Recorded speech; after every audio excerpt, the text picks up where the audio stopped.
In an infinite grid of hexagonal cells, resistance of each branch is capital R. Determine equivalent resistance of the circuit between the terminal AB and AC. तो first हम AB की बात कर रहे हैं, तो पहले हम सर्किट देख लें।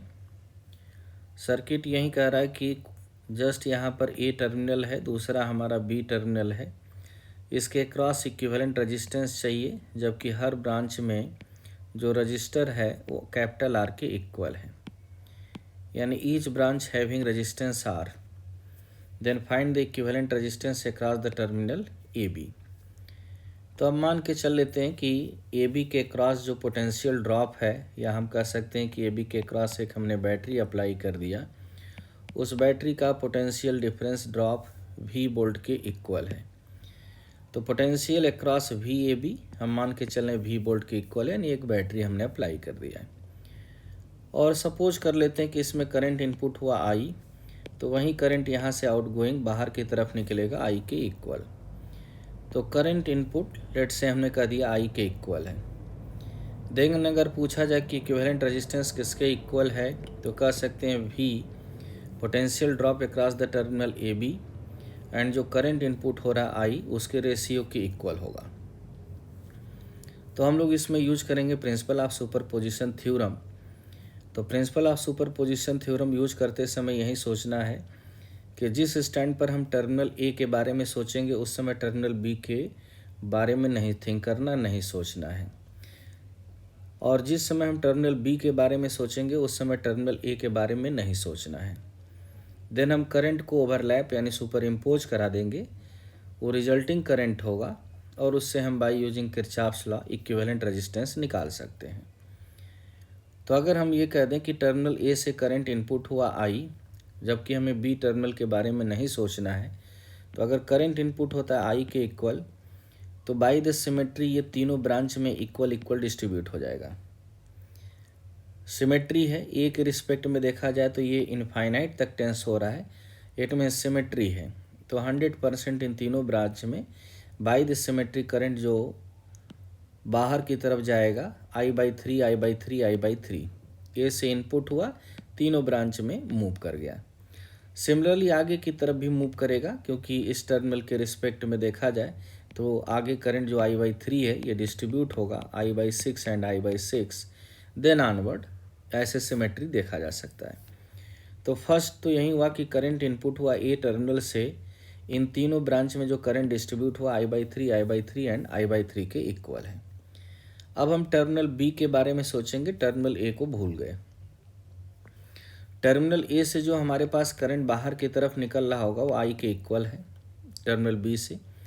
तो टर्मिनल B से जो करंट I है वो इन्हीं तीनों रास्ते से इनपुट हुआ, इन तीनों रास्ते से जो करंट इनपुट हुआ I/3 एंड अगेन I/3 के इक्वल। तो I/3 plus I/3 becomes I।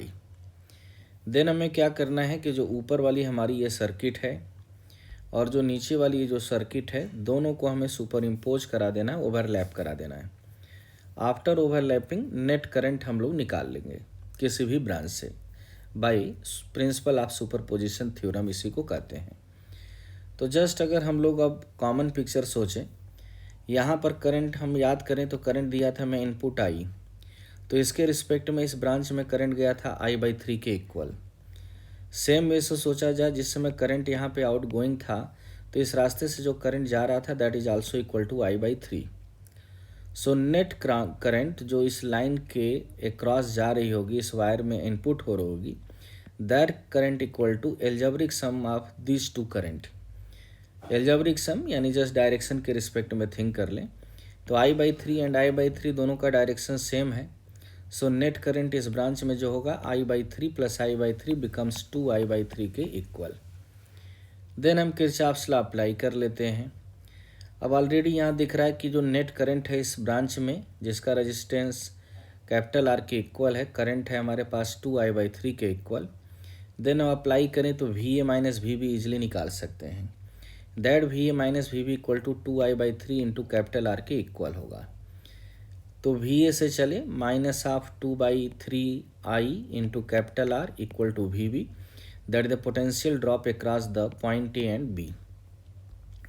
तो वी ए माइनस ऑफ हमने कर दिया 2/3 I into R equal to V B, V A minus V B equal to आ गया 2/3 आई इंटू कैपिटल आर के equal आ गया।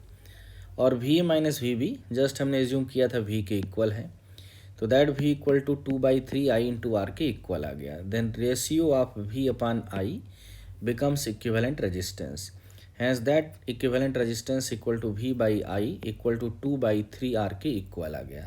और यही हमारा आंसर है which is the equivalent resistance across the terminal A and B। तो जस्ट ए बी के क्रॉस इक्विवेलेंट रेजिस्टेंस हम लोग निकाल लिए which is equal to 2/3 R के इक्वल है, और यही हमारा आंसर